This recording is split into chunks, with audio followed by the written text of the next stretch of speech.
Hello दोस्तों, आज है 21 अप्रैल 2026। बात करेंगे इस वीडियो में Indian railway finance corporation limited के शेयर के ऊपर। अब देखिए, आईआरएफसी का शेयर पिछले 2 सेशन से अगर आप देखोगे, शेयर आपको कंसोलिडेट करता हुआ देखने को मिल रहा है। 100 रुपये के ऊपर है, तो इस लेवल पे आपको थोड़ा ये शेयर सेटल होता हुआ देखने को मिल रहा है। अब यहाँ से क्या होंगे नेक्स्ट टारगेट? क्वार्टर 4 का दोस्तों एक और नया आंकड़ा मैं आपको बताने वाला हूँ। साथ में मनोज कुमार दुबे, जो कि आईआरएफसी के सीएमडी हैं, उनकी तरफ से आईआरएफसी को लेकर लॉन्ग टर्म प्लानिंग के ऊपर बहुत बड़ा डिस्कशन हुआ है। वो सारा डिस्कशन मैं आपके साथ शेयर करूंगा। इससे हमें क्या पता चलेगा कि कंपनी किस तरफ देख रही है, कंपनी की सोच क्या है, फ्यूचर की रणनीति क्या है कंपनी की, वो हमें पता चलेगी, जिससे हमारी जो डिसीजन मेकिंग है शेयर को लेकर वो आसान हो जाएगी। हमें रखना चाहिए, छोड़ना चाहिए, आसान हो जाएगी। तो बहुत इंपॉर्टेंट वीडियो है, वीडियो को ध्यान से देखना। वीडियो को शुरू करते हैं। सबसे पहले मैं आपको बता दूं, यहाँ पर एक रिपोर्ट आया। अब ये रिपोर्ट आप देखोगे, रिपोर्ट आज का रिपोर्ट है, 21 अप्रैल 2026 का रिपोर्ट है। इस रिपोर्ट की हेडलाइन अगर आप ध्यान से देखोगे, Indian railway finance corporation eyes ₹3 lakh crore of business by 2030। यानी आईआरएफसी यहाँ पर 3 लाख करोड़ का बिजनेस देख रहा है 2030 तक। ये बहुत बड़ा स्टेटमेंट है दोस्तों। अब दोस्तों ये पूरा डिस्कशन आपको मैं समझाऊंगा, एक एक पॉइंट को हम कवर करेंगे। रिपोर्ट काफ़ी लंबा है, ध्यान से देखना। सबसे पहले आप देख सकते हो, आईआरएफसी ये प्लानिंग कर रहा है कि वो सैंक्शन करेगा 3 लाख करोड़ रुपए बाय 2030 तक। और उसमें से जो डिसबर्समेंट होगा दोस्तों, वो होगा एस्टिमेट एट 70%। यानी 3 लाख करोड़ का 70% डिसबर्समेंट होगा और सैंक्शन होगा 2030 तक 3 लाख करोड़ रुपए। सैंक्शन और डिसबर्समेंट में आपको डिफरेंस अगर नहीं पता तो मैं आपको बता दूं। देखिए, सैंक्शन का मतलब होता है सिर्फ अप्रूव करना। यानी मैं किसी बैंक के पास गया, बैंक ने मेरा प्रोफाइल देखा, मेरा सिबिल स्कोर देखा और मुझे अप्रूवल लेटर दिया, तो मुझे सैंक्शन दे दिया, अप्रूवल दे दिया। डिसबर्समेंट क्या होता है? डिसबर्समेंट का मतलब होता है कि भाई जो अप्रूवल मैंने दिया है उसका जो पैसा है मैं आपके अकाउंट में दे दे रहा हूँ, तो इसको कहते हैं डिसबर्समेंट। बस इतना ही डिफरेंस होता है। तो ये दोस्तों किसने कहा? चेयरमैन और managing director CMD Manoj Kumar Dubey ने फाइनेंशियल एक्सप्रेस को यहाँ पर बताया। कंपनी दोस्तों यहाँ पर देख रही है कि वो फंड करेगी 20 लार्ज इंफ्रास्ट्रक्चर प्रोजेक्ट को with an average ticket size. एक कंपनी को अगर कंपनी फंड दे रही है तो 15,000 करोड़ से ज़्यादा का फंड ही प्रोवाइड करेगी, उससे कम नहीं। तो ये बहुत अच्छी बात है दोस्तों आईआरएफसी के लिए। उसके बाद देख सकते हैं उन्होंने कहा कि we are getting significant business from government. यानी उनको अच्छा बिजनेस मिल रहा है सरकार की तरफ से, सरकारी एजेंसी जो है वो अच्छा बिजनेस दे रही है। उसके साथ उन्होंने कहा कि जो नेशनल इंफ्रास्ट्रक्चर पाइपलाइन है वो भी प्रोजेक्टेड है कि उसका इन्वेस्टमेंट भी आपको देखने को मिलेगा 25 लाख करोड़ का। हर एक सेक्टर का इन्वेस्टमेंट होगा 25 लाख करोड़ का। इसका मतलब है कि आईआरएफसी के पास एक बड़ा अपॉर्चुनिटी है, ये सीएमडी ने कहा है। फाइनेंशियल ईयर 26 के अंदर आईआरएफसी ने डिसबर्स किए थे अराउंड 35,000 करोड़ रुपए, जिसमें से 25,000 करोड़ रुपए रीफाइनेंसिंग की थी आईआरएफसी ने। 10,000 करोड़ दोस्तों न्यूली सैंक्शन प्रोजेक्ट पे किया था। और उसके बाद उन्होंने डिसबर्समेंट की बात करी, उनका टारगेट था 30,000 करोड़ रुपए, जो कि उन्होंने बहुत ही जल्दी यहाँ पर सरपास कर दिया था। तो आईआरएफसी अपनी फाइनेंशियल स्ट्रेंथ आपको दिखा रहा है कि वो कितना फाइनेंशियली मजबूत है। उसके बाद उन्होंने बात करी आईआरएफसी 2.0 को लेकर।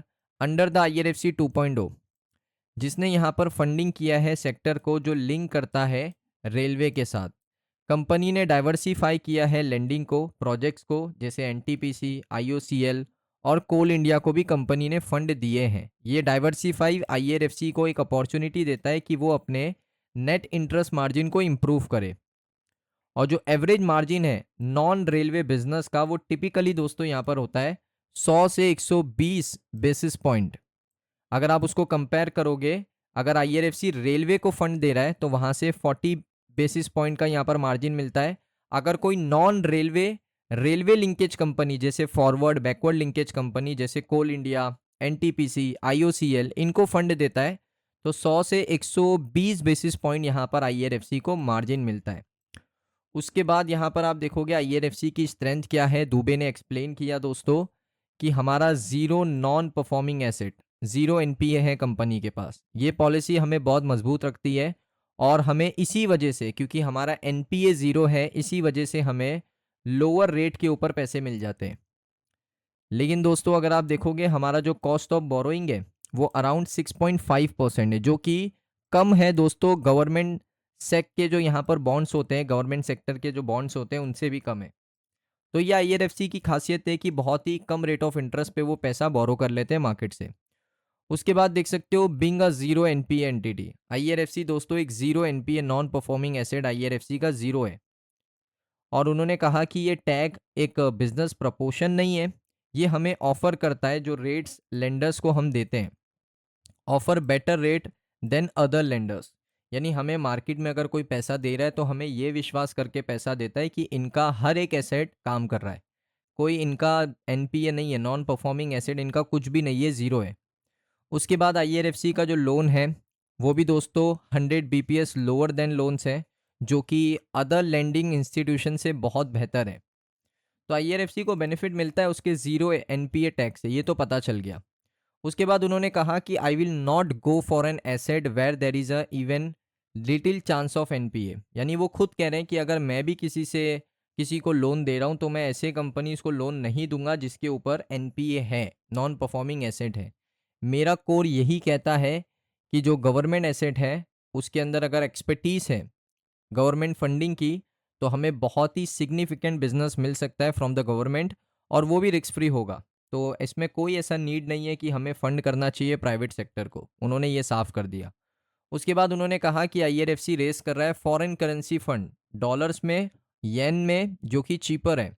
राइट नाउ दोस्तों आईआरएफसी का जो बोरोइंग प्लान है वो बहुत ही ओपन है कि वो डॉलर में भी बोरो कर रहे हैं, वो येन में भी बोरो कर रहे हैं। बीच में आप सभी को याद होगा जापानीज येन में आईआरएफसी ने $400 मिलियन रेस किया था, वो भी किससे, Sumitomo Mitsui banking corporation SMBC के साथ। उसके बाद उन्होंने एमयूएफजी के साथ प्रीवियसली दिसंबर में जापानीज येन में ही $300 मिलियन पैसा रेस किया था। आईआरएफसी का फोकस यही है फाइनेंशियल ईयर 27 के लिए कि हमें मेट्रो प्रोजेक्ट्स को फाइनेंस करना है, रेल मेट्रो को, और हमें यहाँ पर डजन ऑफ मेट्रो प्रोजेक्ट्स को सैंक्शन करना है by the ministry of housing and urban affair से। उसके बाद हमारा जो पाइपलाइन है वो डिज़ाइन है इस स्टेज के लिए। डिस्कशन अभी हमारी चल रही है मल्टीपल मेट्रो रेल अथॉरिटीज़ के साथ, और साथ में उन्होंने कहा कि हम ये सारे प्रोजेक्ट्स को फंड करेंगे। साथ में हम को लैंडिंग के ऊपर भी फोकस कर रहे हैं, कोई और कंपनी मिलकर हमारे साथ लैंड करे किसी प्रोजेक्ट्स को। और हमारी बातचीत वर्ल्ड बैंक के साथ भी चल रही है। साथ ही साथ दोस्तों मेट्रो प्रोजेक्ट्स के अंदर हमने 10,000 करोड़ दिए हैं, और हमारी जो बैलेंस शीट का साइज़ है वो भी कंफर्टेबली इन प्रोजेक्ट्स को फंड करने के लिए रेडी है। तो आईआरएफसी फाइनेंशियली काफ़ी मजबूत है। तो ये दोस्तों उनका सारा स्टेटमेंट था जो मैंने आपको इस वीडियो में एक्सप्लेन किया हो।